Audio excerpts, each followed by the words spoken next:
You're listening to Culture 360, the podcast that takes you inside the world of workplace and team culture. I'm Stu Savage, your host and guide, as we explore the ideas, people, and stories shaping the way we work, lead, and connect.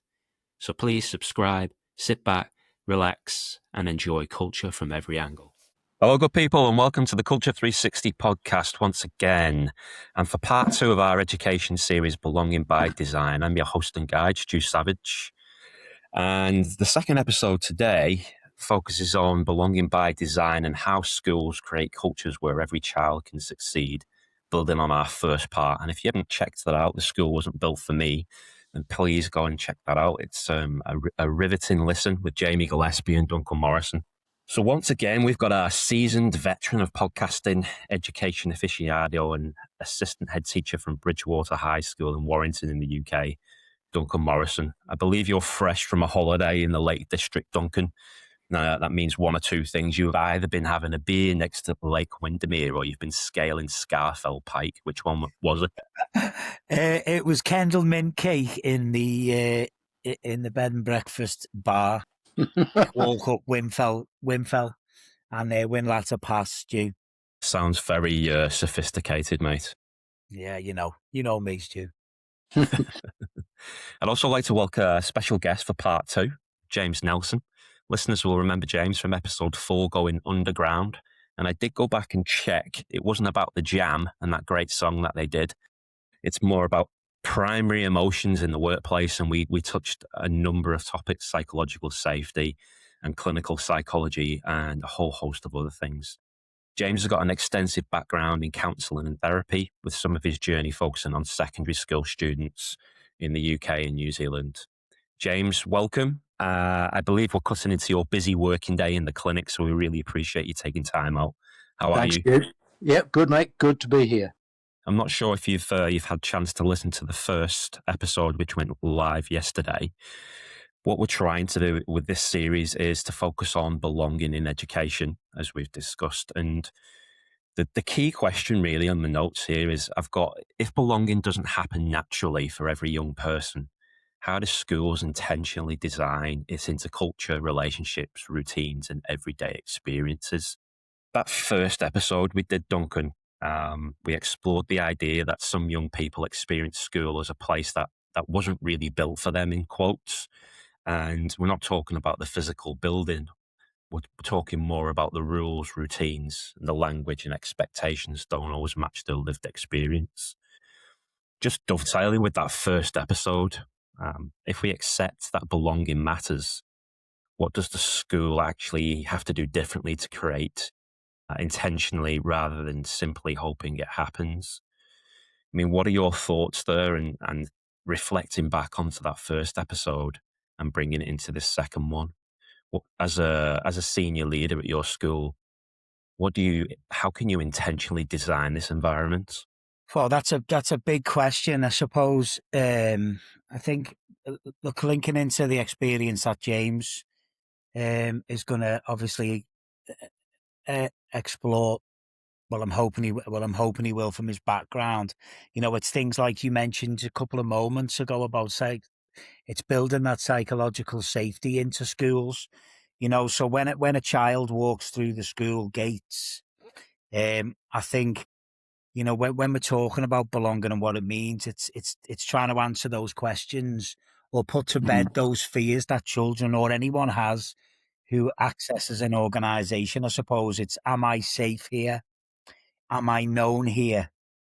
And do I matter here? I think they're the three things that, when I seen your big question, as it were, Stu, that you sent to us last week regarding today's debate, I thought that any school culture that's designed intentionally needs to answer those three questions. So safety, being known, and mattering were the three things I thought it would need to address. I don't know what James's view would be on that. Yeah, it is, as you said, Duncan, it's a huge question. You could spend the whole podcast on this one question. When I looked at this, the first word that came to me was one which you've used, which was safety. What I hear from kids who have been I'm currently doing some consulting in an alternative education centre where kids haven't made it in mainstream, and that type of kid often reports not feeling safe. And you've got the whole school grounds and the whole school culture, but also what kids often report to me is that each classroom is different. You know, there's despite school policy and generic school rules, teachers are humans, and some of them have incredibly differing expectations, which sometimes aren't crystal clear from the go. And young people can then feel sort of sideswiped by that. But, you know, trust and safety are the two words that immediately came to me when I started to think about this question for sure. Yeah, I mean, my view is, and certainly what kids tell me, is that if they don't feel safe, they won't learn. They just won't be present. They will check out literally and fall through the cracks. Yeah, James, you know, we see, I mean, it's interesting that you talk about an alternative provision. You know, those children that are the hardest to reach are those children that you're talking about in alternative provisions. And those are the children who need the adults in schools to stand up for them and be their advocates. And often they're the children that nobody wants to be with or, you know, find it difficult to connect with. It's really interesting that you should say that. But yeah, you know, that mental truancy, that being in the building but not being in the building is something I'm really interested in regards to mobile phones as well. You know, that the sort of lack, you know, the lack of safety that mobile phones provide for children, you know, that little buzz in the pocket whilst they're in your lesson, even though the phone's not out, it makes them mentally truant that lesson. Yes. And that's all linked, but I'm going off tangent again there. Sorry, Stu. No, this is gold. James, have you seen over obviously a couple of decades that you've been in and around counselling secondary school space that social media has had some impact, as Duncan alluded to? Yeah, absolutely. I mean, I was thinking about this very thing driving in this morning. I mean, remembering in the dim, distant days when I was a teenager, I remember like deferred gratification is not the middle name of most teenagers. You know, we were all out back in my day when I was a teenager in the 70s, going back decades.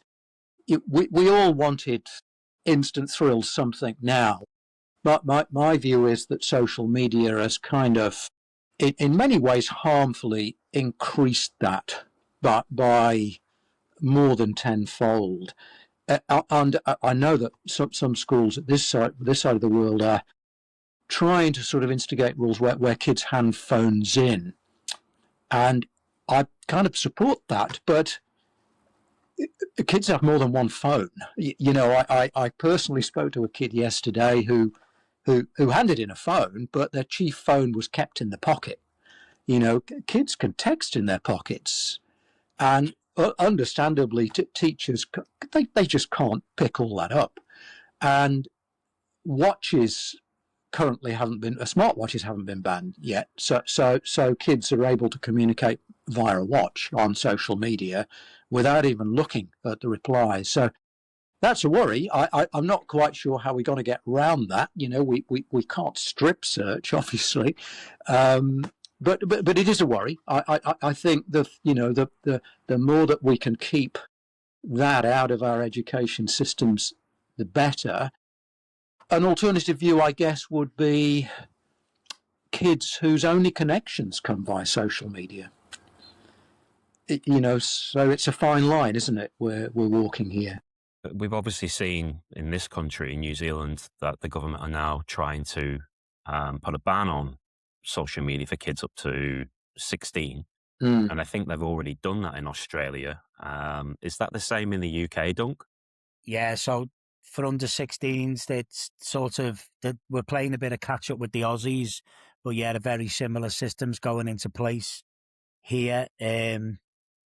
Yeah, so that's something that's in the pipeline for us as a school in September. So in a couple of weeks' time, when we return for the next academic session, we've adopted school pouches, phone pouches, sorry, which are those magnetic pouches that the phones go into. And we're going to wand every child with like an airport style security system as they come in. We've got 1,700 kids in school, so we're going to need in excess of 20 members of staff to man the school gate. But without getting into the mobile phone side, because I think that's another podcast altogether, Stu, what I would say is, when we talk about, safety and psychological safety, imagine being 11, walking through a school gate and having to be wanded by 20 adults you don't know every morning just to get in the building. And what we're sort of saying, Stu, is, your question was, how do we design it in? What I think we need to be saying in schools is, we're glad you're here. We expect great things from you. We want you to succeed, which answers those three questions about safety, being known and mattering. But then the first thing they're going to do is they're going to come in the gate and be wandered and have the phones taken off them. However, in our research with our children told us that they'd never say it in front of the peers, but they were actually looking forward to not having the pressure of having the phones on them. That's interesting. Yeah, but these are mainstream kids, James. But lots of Well, look, I'm anticipating there being a lot less people go in the toilet as well. Certainly around when the Champions League fixtures come out in September. I guess from your perspective, Duncan, the operational side of having to manage that, and you've covered a couple of things there about, being wanded as you walk into the school could cause a bit of a disconnect.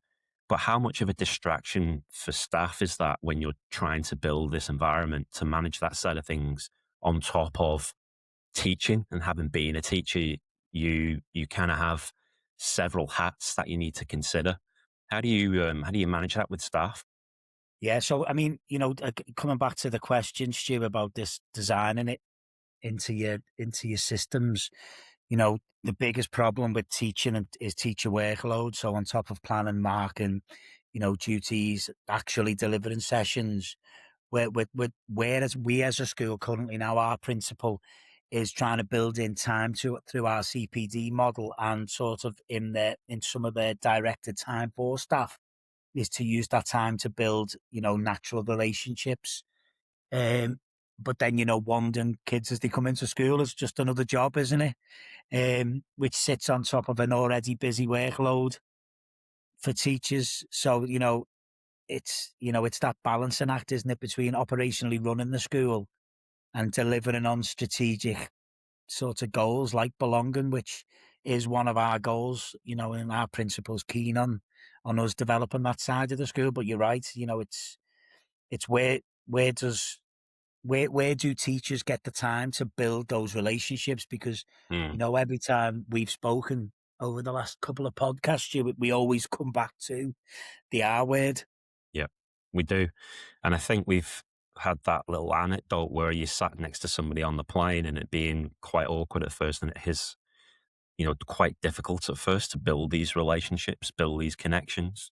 And something I was thinking about coming into the podcast today when I'm driving my daughter into school was, like I've said before, having been a teacher, you've got the workload aspect. I'm wearing several other hats, but also I think it's just fair to say, like both on the student and staff side, people aren't always great at making relationships. We assume that, because you're a teacher, you're great at forging relationships, but I don't think that's always the case, is it, Dunk? No, I've got to be careful what I say here in print. But what I would say is that, look, lots of people get into teaching for lots of different reasons. The vast majority of those people get into teaching because they want to see young people succeed. The difficult side to it is, not everybody is as gifted as others when it comes to, being people. I would argue that us three sat here, in different time zones are probably fairly skilled at,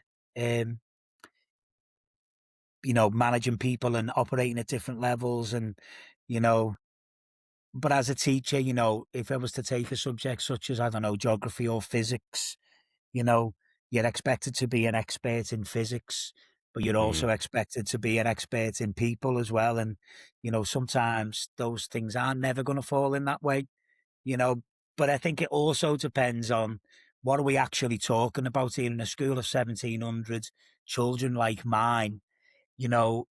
I would say there's probably 15 children across the whole of the school who would be really difficult to connect with. But then James has talked about his work in an AP, an alternative provision, where every one of those children will have that need, and that's a different ball game altogether. But then you wouldn't go and work in an AP if you weren't a relation specialist because you just wouldn't last. What do you think, James?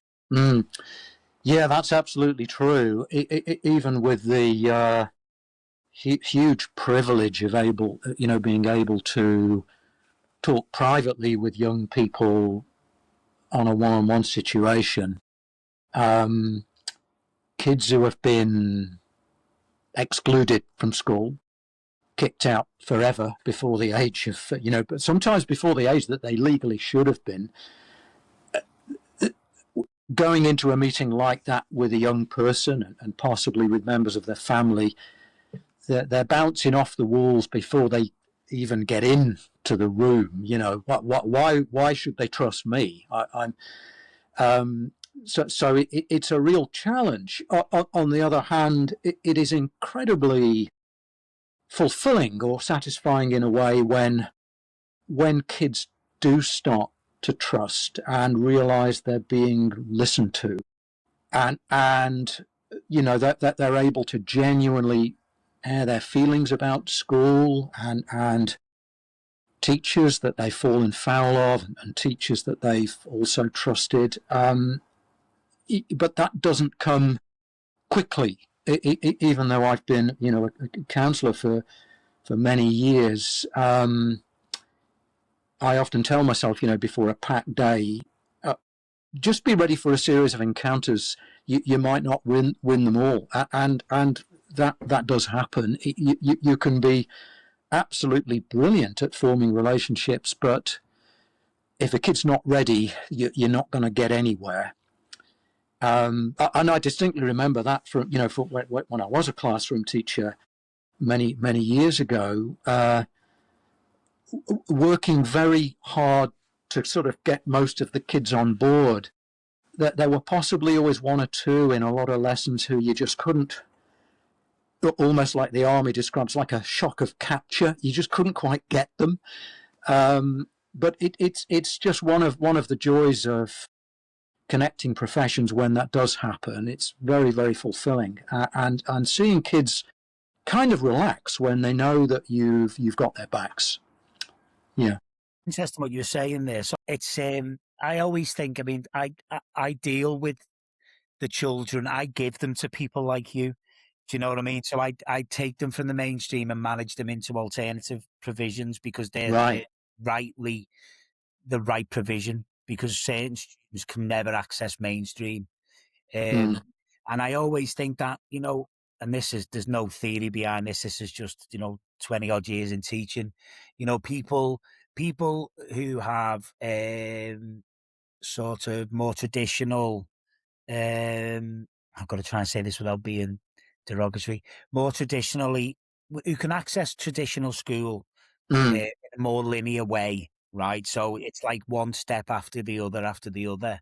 That's the vast majority of mainstream. The word I would use is linear. So, year 7, year 8, year 9, year 10, year 11, there's steady little milestones for boys and girls as they go through the school system. But for those children that you've just been talking about, the last words I would use to describe them is linear.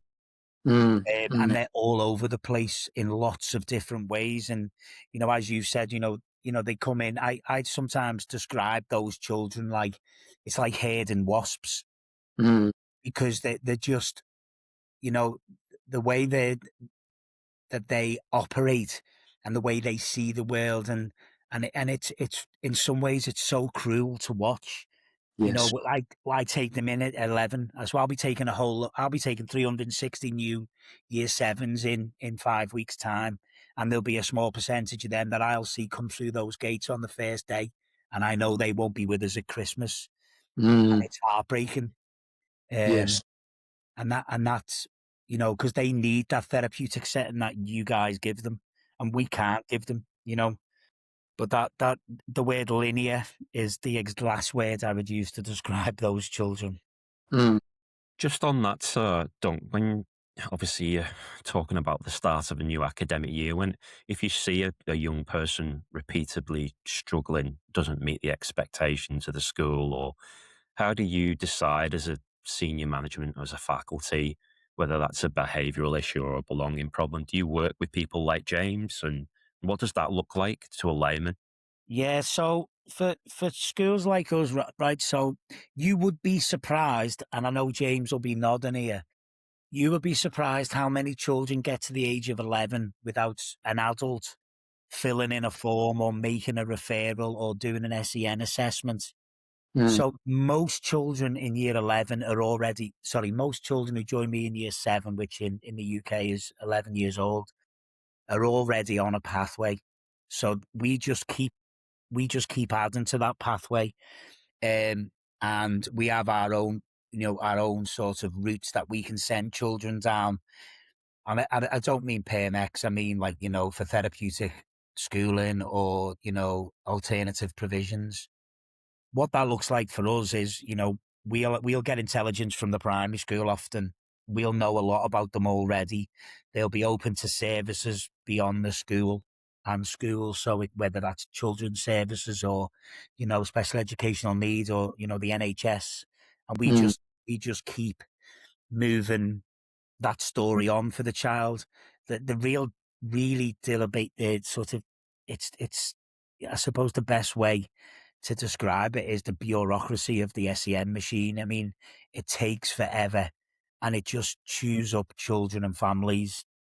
And it's so slow, and it's, it's like watching a car crash in slow motion lots of the time.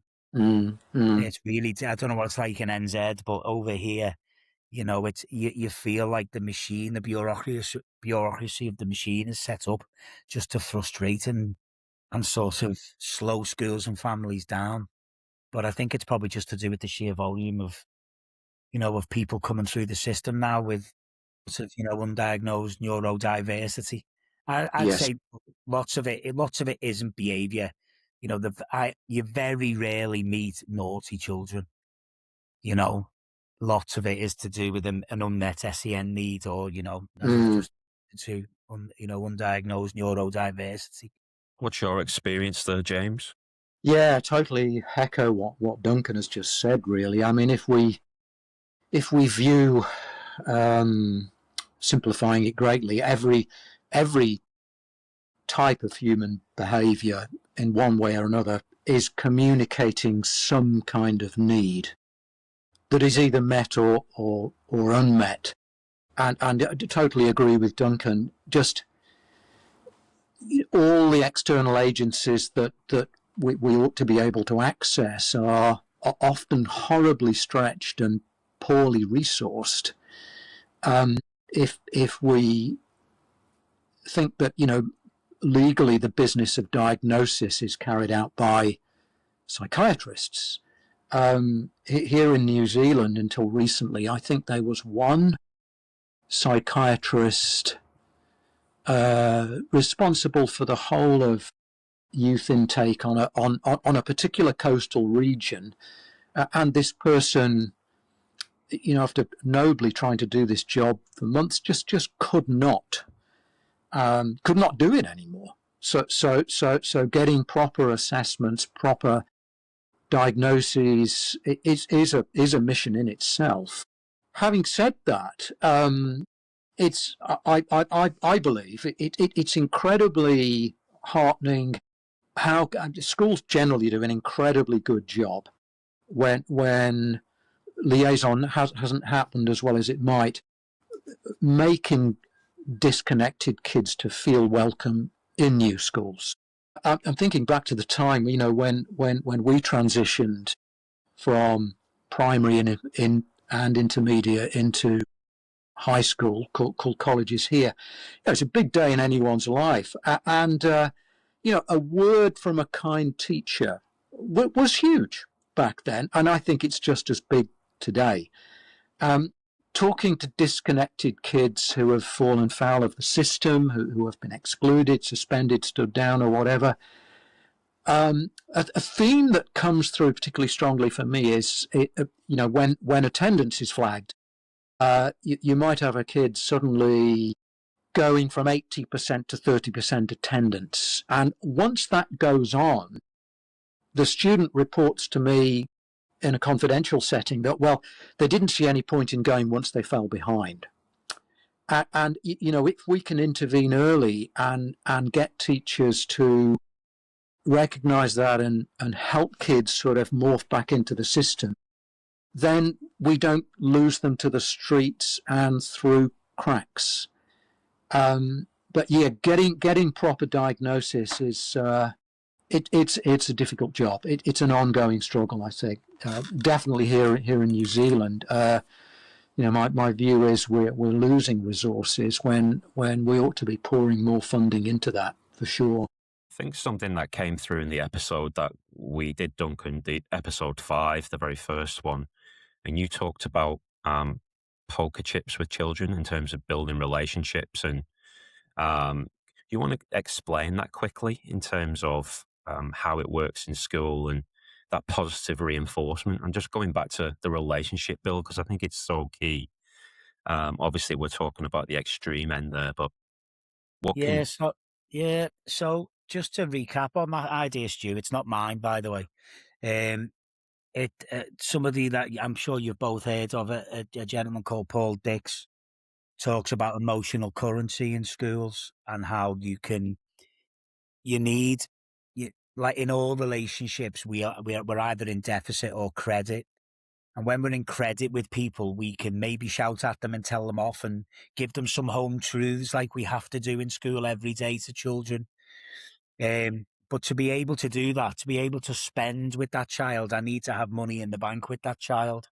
And the idea is that the poker chips theme was that, you can take poker chips away, but you've got to make sure you give more. So every child goes to bed that night with more poker chips in the pocket than they had when they got up that day. Now, it isn't just school teachers who gives, poker chips. We all do. Any adult who works with children has a responsibility. So they get on the school bus, he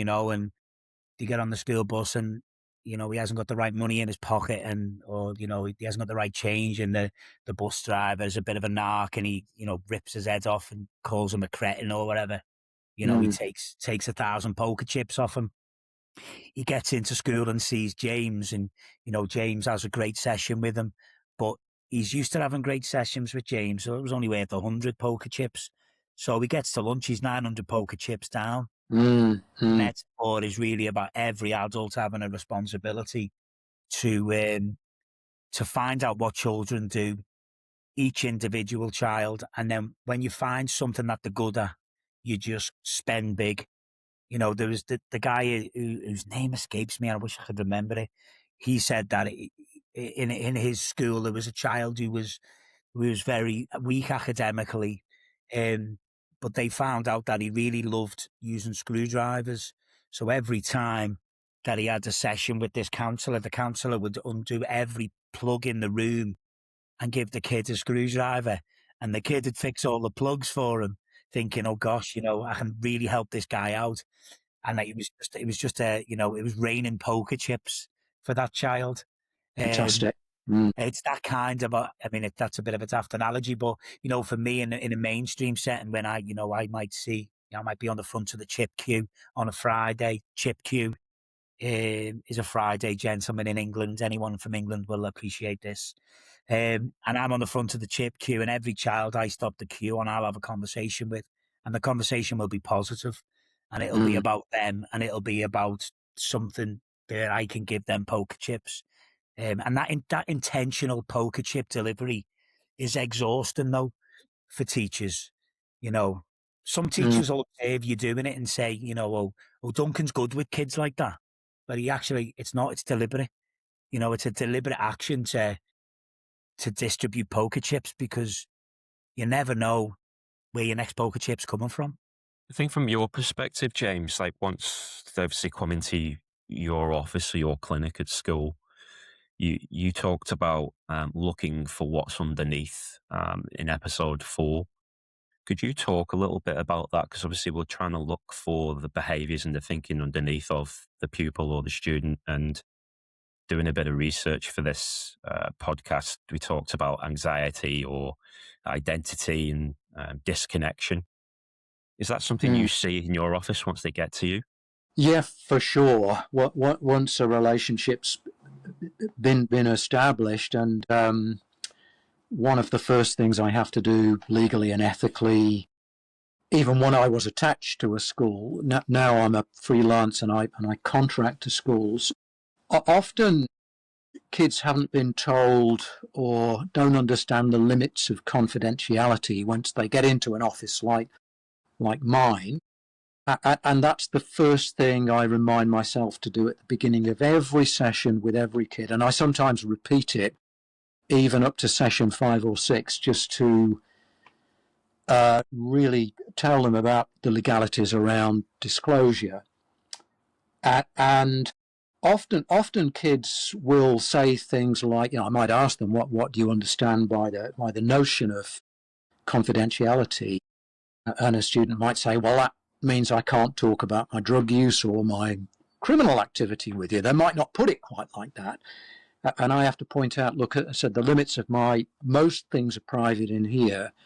My privacy stops when I assess someone is at imminent and serious risk of danger to themselves, or they tell me something that leads me to believe that someone else is in serious and imminent risk. Once they understand that concept, it is amazing what kids download, honestly, and what they can communicate about the things they want to stop in their lives and the things that they want more of. For a student or a kid who's sort of functioning at a reasonably high level, they may not need too much help to identify and name feelings. But I often find a lot of students actually want a lot of help with that. I think as a teacher, I often assumed I knew what kids were feeling and that they did too, but often they don't. So the work might start with something quite basic, is to ask them, well, how are you feeling right now? Often kids will say, well, I don't know, or I feel nothing. So there's a lot of psychoed goes into helping them name feelings, helping them lean into feelings, helping them to understand and realize that no feeling or thought is in and of itself bad.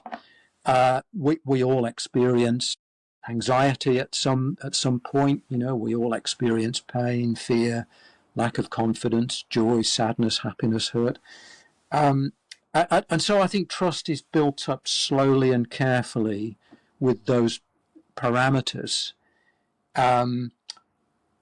What I've experienced is if you tell a student that what they can talk about is confidential, if you break that trust, you lose them. That's it. Once they've gone forever. And regaining trust is an incredibly hard job. I'm not sure, Dunk, at the moment legally at a school with your size, how many counsellors do you have to service what is obviously a big load? In New Zealand schools, I think the NZEC, the New Zealand Association of Counsellors, recommends one counsellor per 400 kids. And a lot of schools that is just not financially viable.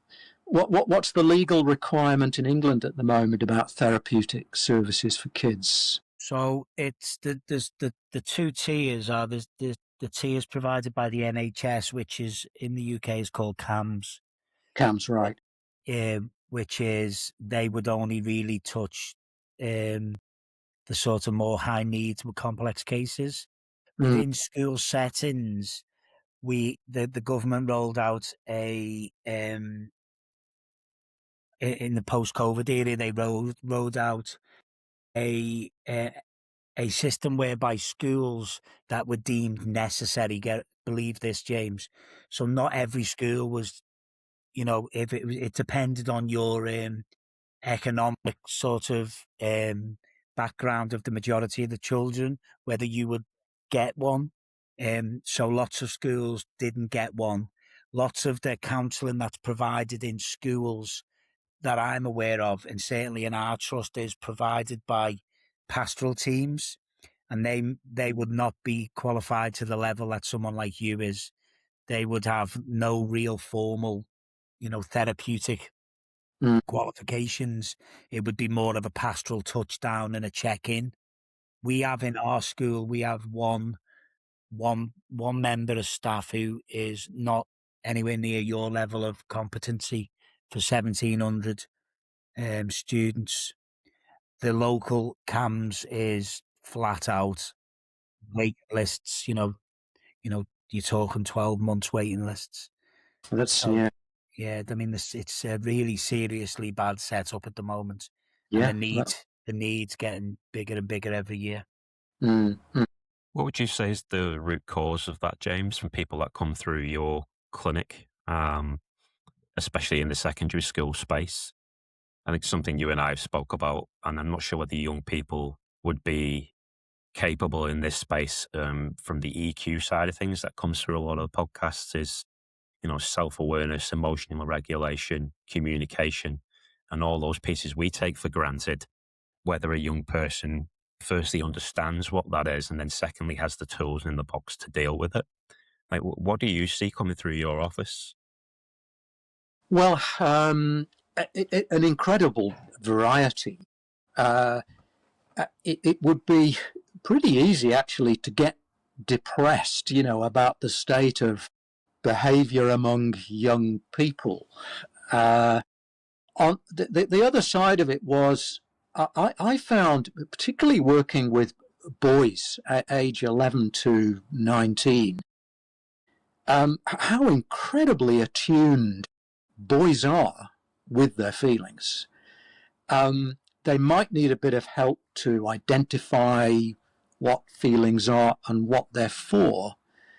But it can be incredibly heartening to see that, a kid growing in confidence, being attuned with what's going on in their internal world, and how they suddenly start to link, God, I don't know why I feel depressed. And suddenly recognizing, this depression has been hanging around since a beloved uncle or grandfather died.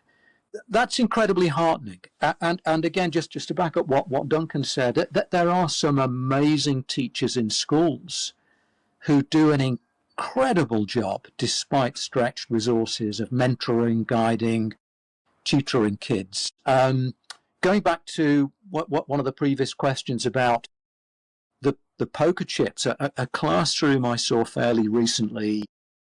I mean, when I was a school counsellor, I instinctively knew which classrooms were safer than others.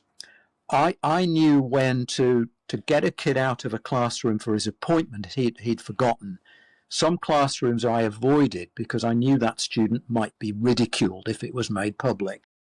I witnessed a classroom fairly recently where this teacher had set up a kind of yellow pages of expertise within the classroom. It was a low-grade class, and a lot of these kids didn't think they were good at anything. This teacher had, I believe, started with a series of non-negotiables to establish a kind of classroom culture, and had then got the kids to buy into making their own classroom code of conduct.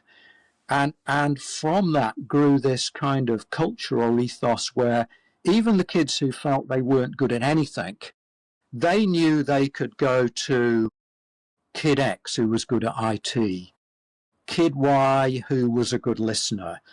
And it was an incredibly safe environment. And I saw previously disenfranchised kids kind of reconnecting all of a sudden.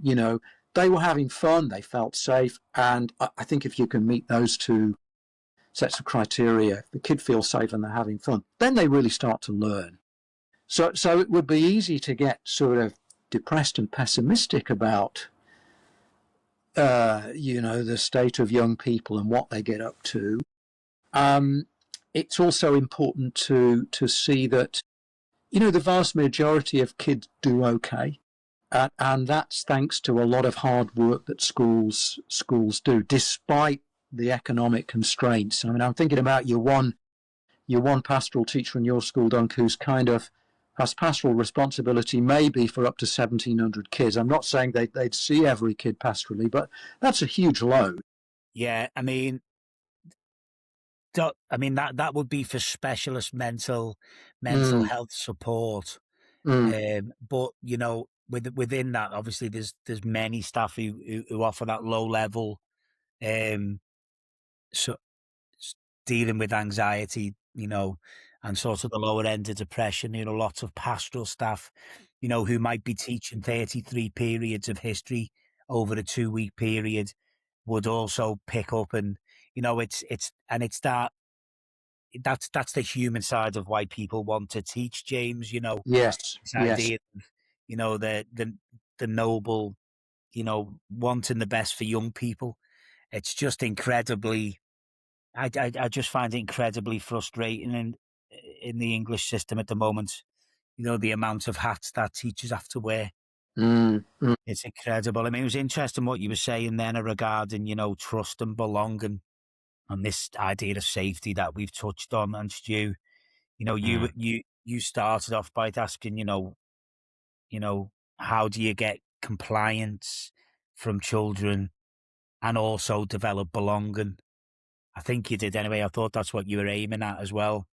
When we talk, but compliance and belonging are two very different things. I mean, James just alluded to that just then.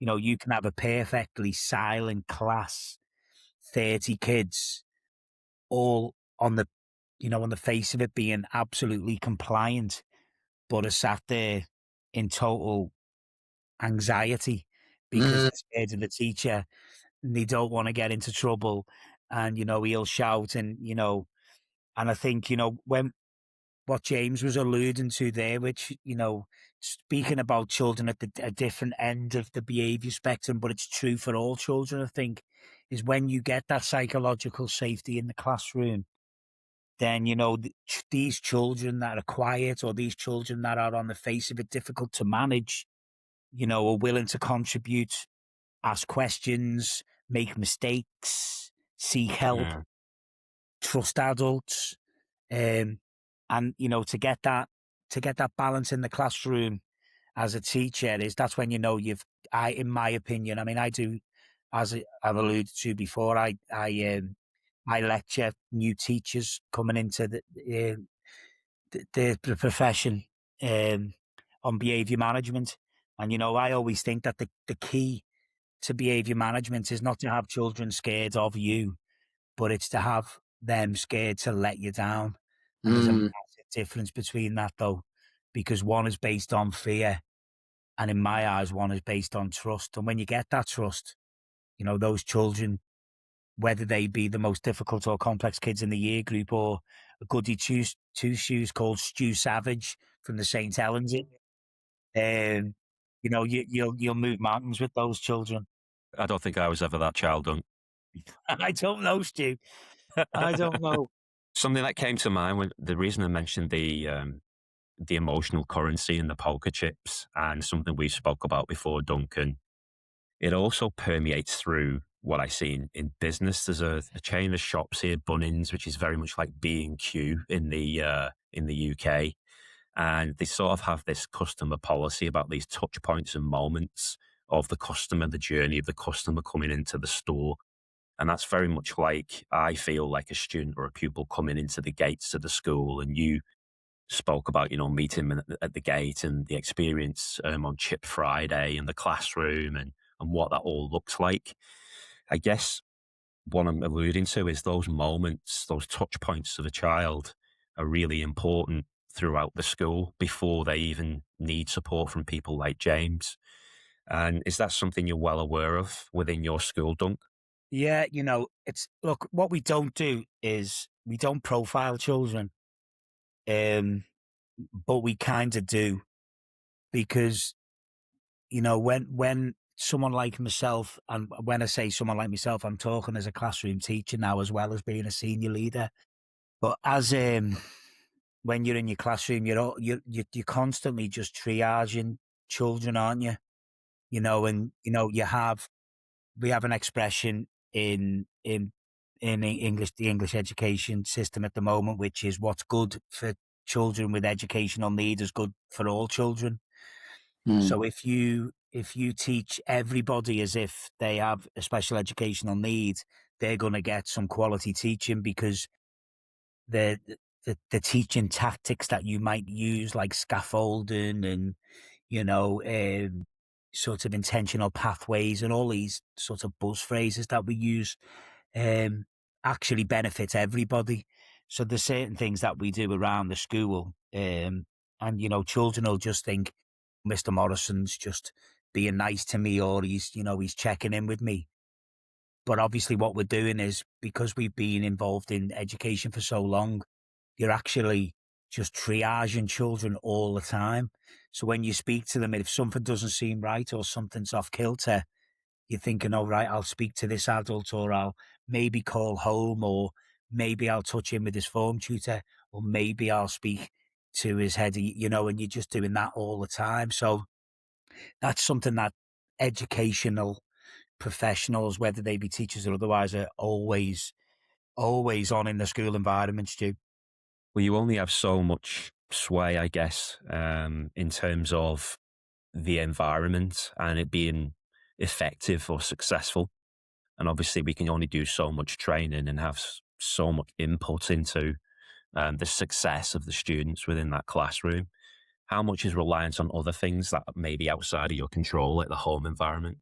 Yeah, look, I mean, I suppose so. In the hour that you're with that class, you've got a list of activities and key messages that you need to land. What you're probably not continually asking yourself is, what's wrong with this child? What's this child's behaviour telling me right now? I suppose you're also not thinking about, is there some kind of trauma informed practice I need to be referring to here whilst delivering a session on, elevation, shall we say?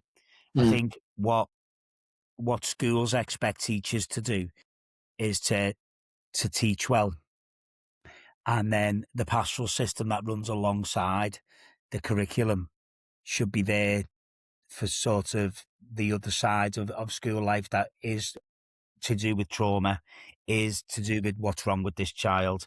Is there something I need to know? What's this behaviour telling us? And I suppose we are reliant on how well those two sides of the school talk to each other.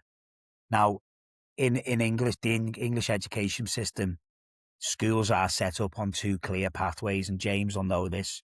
You have your pastoral side, which involves well-being, relationships with home and communication with home, and behaviour to a T. Not all of behaviour, though, because obviously we can't remove behaviour from the classroom teacher, because that's a big part of their job. And then alongside that's the curriculum. So it's how well those two sides of the school talk to each other. And every school will have their own bespoke systems that are there to capture that information. And to, James referred to, those children when they fall through the nets. I suppose that would be the way, because there's so much pressure on teachers to teach now, and to teach well, Is that something that we talked about Ofsted in the last episode too? And belonging, is that a top-down thing from Ofsted that schools need to do alongside obviously teaching in the classroom? Or is that something that you've picked up as a senior, as the board of the school, the principal and senior management, and you're trying to invest it yourself? Yeah, so I think the reason why belonging is such a buzzword, and we did touch upon this in the last session. We spoke about the importance of it. Nowhere, you don't get a grading from Ofsted on belonging, and that's because belonging is evident in every other strand. So anything else that you're going to measure, any school metric, tells the story of belonging in that school. James talked about attendance about half an hour ago, belonging. Yeah. Outcomes for children, belonging. The feel you get when you walk into a classroom, belonging. The corridor, the canteen, the yard, your bullying figures, your racial instances, all of those things that we do have to present, your safeguarding logs, your counselling work, your exclusion data, your suspension data, all of that stuff has just got the golden thread of belonging through it. And I suppose without trying to make it too obvious, the importance of inclusion in belonging is huge as well. And the new Ofsted framework is all about inclusion. I think you spoke about inclusion and widening access last time, and you've kind of read my mind. Like the next question was going to be, how do we measure success in this space? And I think last time you spoke about belonging having an impact on attendance and behaviour and attainment and punctuality and all those good things. And is that how you're measured as a school? Yeah, I mean, don't forget, Stu, we started off talking about the rules of the game, didn't we? And belonging is how well you can interpret the rules of the game. That's how you measure your success. If we were just talking about your love of cricket before, Stu, we started recording. So how well you do at cricket, is how well you know the rules of the game, but not just the rules of the game that are written down, the nuanced rules of the game that everyone accepts, and but they aren't necessarily written down. They know how to play the game. It doesn't. It's like in rugby league. We've got a shared history of rugby league. Yourself and me, and we go back a long way in rugby league terms. And there's certain things that you would do and wouldn't do on the pitch, and in the clubhouse afterwards, and they're not written down. If someone gave you the slap on the rugby pitch in the game, you wouldn't then go and finish it in the bar afterwards. You wouldn't do that in rugby league. It's not written down anywhere, though. It's how well you can access those rules, whether they're obvious rules. Happens more in cricket, that, doesn't it? Settling it outside. Well, I said that sounds more like football and cricket, if I'm being honest. But yeah, so it's how well you access this is Doug's identity. Doug's identity's coming through. I think he may have to sit down with you, James. No, James, let's say we'll have another call in a bit, James. We'll have a private call. Just think in terms of just concluding this session and the podcast, like it's been absolutely brilliant, obviously, to listen to both of your perspectives. And we talked about like attendance and behaviour and attainment there. If we move this on 12 months or you had a magic wand, like what would you want to see in and around schools and education related back to belonging? How would you move this on? And what would it look like if it was successful and effective? If I can just, something James said in the first couple of minutes, which really I found really interesting, was this idea that how some of the children that he deals with say that they can't cope with the difference in different teachers' classrooms. And I've never thought of it that way before, James. So that's something I'm going to take away from this, because, that's something that could have a huge impact on individuals' lives in school. And it's something that I've never thought of before, that variation in the classroom. And it doesn't have to be negative. It's just, I suppose, the unpredictability of it for certain young people will make them feel less safe. So that is really interesting. And often, seeing kids in schools who would volunteer to come in for a session with me, you soon realised a student presenting would say, well, I need to see you Monday period 2 and Thursday period 4 and Friday period 1. You look at the timetable and it's maths or history, or you realise they're dodging a certain classroom, and you allow a bit of that to begin with, but obviously you can't have a kid missing maths for a complete year. What's always interesting to me is asking kids to identify, well, why don't you like maths, or why don't you like English? Well, so and so doesn't like me. Mr. Jones hates me, Miss Smith hates me. And you could encourage that narrative, but I'm always interested in hearing from kids, well, what makes Mr. or Mrs. Brown a teacher you like? And there seems to be current themes that are ongoing, and kids say, well, they make me feel wanted. I trust them. And when I explore that further, I say, well, how do they do that? And it's the simplest of strategies. Well, I know what the rules are. I know what the expectations are. Or they gave us a chance to contribute to the classroom code. But also how kids would describe very, very simple activities that were conducted right at the beginning of a term or a year. Activities based on, say, cooperative learning. I mean, in my day in England, it was called student-centred learning, with tomorrow's schools over here from the year 2000, I believe, when cooperative learning was pushed. A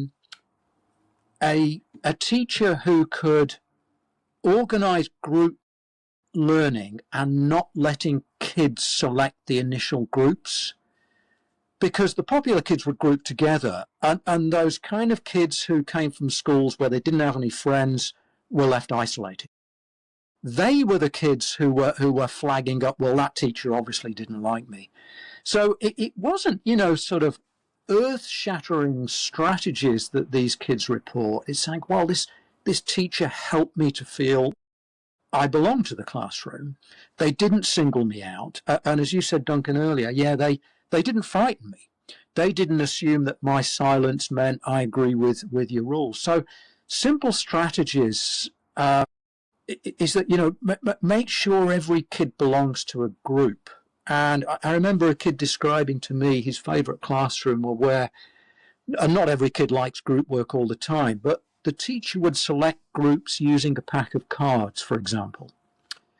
All knaves get together, all kings, all aces over here. And that provoked some initial anxiety. Kids were moved out of their comfort zones, but suddenly new friendships were made. I found that to be an incredibly consistent thread. Whereas, the teacher who might seem that they've got a very compliant classroom always had teacher-led seating plan and the classrooms were silent. Kids might be able to parrot dates and formula, but they had no idea what they meant. It's a memory from my own education many years ago. I can still parrot the scientific formula S equals UT plus half AT squared, but I couldn't tell you what it means.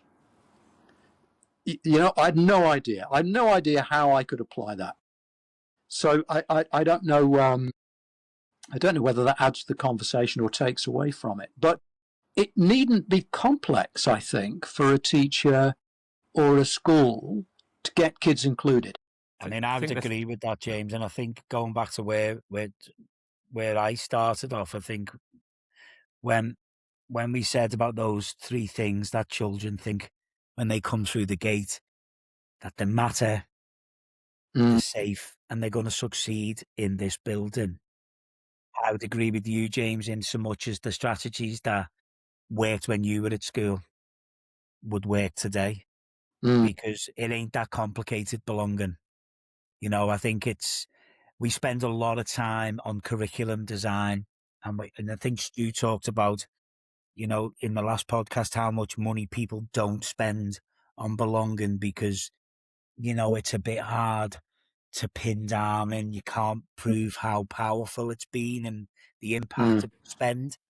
But actually, in educational terms, we spend years and years reinventing the wheel when it comes to different pedagogies about how to teach. You mentioned two really quickly then, but actually the real guiding principles still matter more, which is that an adult can make a child feel safe, secure, and important in a room. Yeah. And that's the same as it was, 50 years ago? 40 Absolutely. years ago. Yeah. Totally agree with that. I think it keeps coming back to this theme, this trend in organisational culture and the culture room. You start to see all these patterns, and it very much it comes back to the way we think and behave as human beings. And you said there it's not changed in 50 years. I'd probably argue longer. You know, we all want to feel safe. We all want to feel like somebody cares about us and we're part of something bigger than ourselves, and we feel important. You start to see all these words come up all the time that sit under belonging. And I don't think it's changed in a long period. In this country, Duncan, you're probably not aware, but we've got an election coming up, a general election in November, and the education minister seems very focused on proving metrics and rushing through reform, and very much about literacy and numeracy. What that does is it kind of splits camps, as it normally does in the political spectrum. And on the right, they're very much about achievement and measurements and metrics. And on the left, obviously, it's a bit more about belonging and well-being and the things we've touched on today. And I think there's a huge amount of gold in what we've discussed and what sits under belonging. And obviously, we could do a whole other podcast on that. I'm not sure, being a POM, James, living in New Zealand, whether you see and feel the same things. Yeah, I often think back to my teaching days are behind me, but having done 5 or 6 years in the UK, what I remember, the joy of teaching when I started out was you could spend most of your time preparing lessons. I'm not sure whether that's true these days. You know, paperwork, testing and standards seem to take over. And I think that's to the detriment of the young people we're trying to educate. You know, what I remember from my school days many years ago were teachers who had this kind of incredible passion for their subject, and who were free to teach it, but who were also sort of kind and loving as well. Yeah, I think more and more politics and testing are taking away that joy. I remember being sad to admit to myself and to realise that neither of my kids were remotely interested in going into education. And I remember feeling pleased about that, which was disturbing, because that's a cynical part of me. Well, if you go into teaching now, you're in for a rough ride. But remembering also, when it goes well, teaching ought to be, for me, still one of the greatest jobs in the world. So rewarding, you know, when you get kids on your side and you can pull them around. I think it still ought to be an amazing job, and I think governments just ought to keep their beaks out of it. Well, yeah, is that how you feel in the UK, Dunk? Yeah, look, I mean, I started teaching about 22 years ago, and I always, in recent years, I've reflected on teaching as a job was more fun 20 odd years ago. And schools were a lot more fun. But conversely, I would also say that the results that we get now for some of our more disadvantaged students, or students who necessarily would have fell through the cracks 22 years ago, are better now. So I think that sometimes I have to give my head a bit of a wobble, because I have to maybe reflect on that. It might not be about me, Stu, and how much fun I had. And school is a results business. I hate to say it, but it is, because if we get it wrong, then the life chances of these children can be seriously curtailed. However, that being said, it is an art, teaching, and you can't measure art, can you, Stu? Like cricket, Stu. I think the next podcast ought to be about cricket. Yeah. And I think on that note, given it's after 11 and you're itching to get away for the cricket highlights, and James is in clinic and is starting his work day here, It's been a pleasure, fellas, and education and the insights and knowledge you've shared have been invaluable. Thank you for your time and your energy. We really appreciate having you on the Culture 360 podcast once again. And we look forward to maybe having you on in the future. Thank you for your time. And thank you, Stu. Have a great day. Thanks, James. Very, very good to meet you, Duncan. You too, James. Have a lovely day, sir. Okay, mate. Take care. Take care. If you enjoyed the Culture 360 podcast, and like me, you geek out on leadership and organisational culture, then please smash a like, subscribe, and share the podcast. Also, if you have any feedback or ideas, or you'd like to get in touch, then please connect with the Culture Room at thecultureroom.co.nz or on our various social media platforms. Thanks for listening.